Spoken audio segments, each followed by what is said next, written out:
Astuce pizza, comment la réussir? Quelles sont les étapes, les procédés? Quelles sont les choses à mettre en place, le protocole pour pouvoir la réussir à tous les coups? On en parle dans cette vidéo. À tout de suite.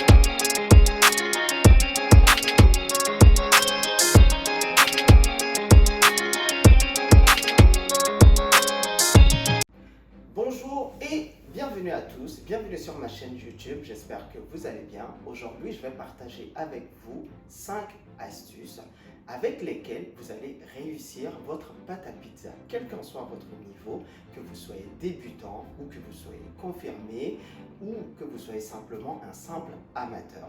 On va commencer. L'astuce numéro 1, c'est le choix de la farine. Voyez-vous, les farines n'ont pas tous les mêmes propriétés. Il faut d'abord sélectionner le plus souvent une farine qui a une teneur en protéines assez élevée. Les farines qui ont des teneurs en protéines assez élevées ont un taux d'absorption d'eau beaucoup plus élevé. Donc, au niveau de l'hydratation, ça sera vraiment beaucoup plus simple. Le deuxième point, c'est là où on va en venir, c'est l'hydratation. L'hydratation est un point essentiel. Il y a des farines qui s'absorbent plus que d'autres. Oui, mais il faut tenir compte de la formule que je donne toujours. En moyenne, en règle générale, c'est 60%. Quantité de farine fois 60 divisé par 100.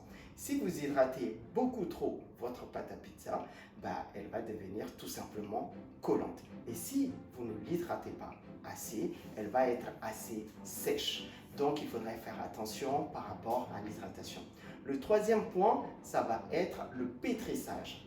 Il faut pouvoir maîtriser votre pétrissage parce que c'est au niveau du pétrissage en fait que la farine développe son côté élastique.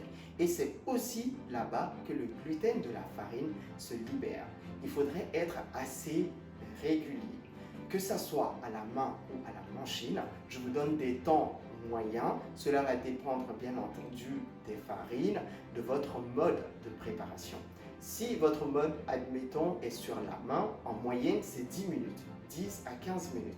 Et si c'est une machine, en moyenne, c'est à peu près 30 minutes, suivant la quantité, bien entendu.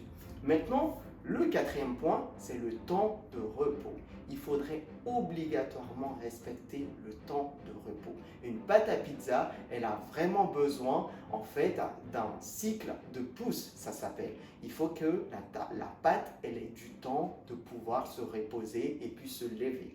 En moyenne, en règle générale, ça peut être de 30 minutes, 40, 45, 1 heure, suivant les températures aussi. Si vous le mettez, admettons, dans un frigo à 4 ou 5 degrés, tout simplement, entre 20, 30, 40 minutes, ça pourra le faire.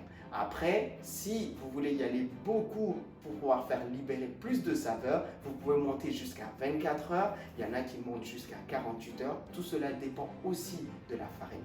Le cinquième point maintenant qui est le dernier, c'est l'étirement. Pour pouvoir étirer votre pâte à pizza une fois que vous avez compris toutes ces étapes-là, ça va être l'étirement. Et sur l'étirement, prenez toujours la précaution de saupoudrer d'abord de farine. Ça peut être de la farine blanche, ça peut être de la farine mélangère, ça peut être la farine même avec laquelle vous avez fait votre pâte à pizza.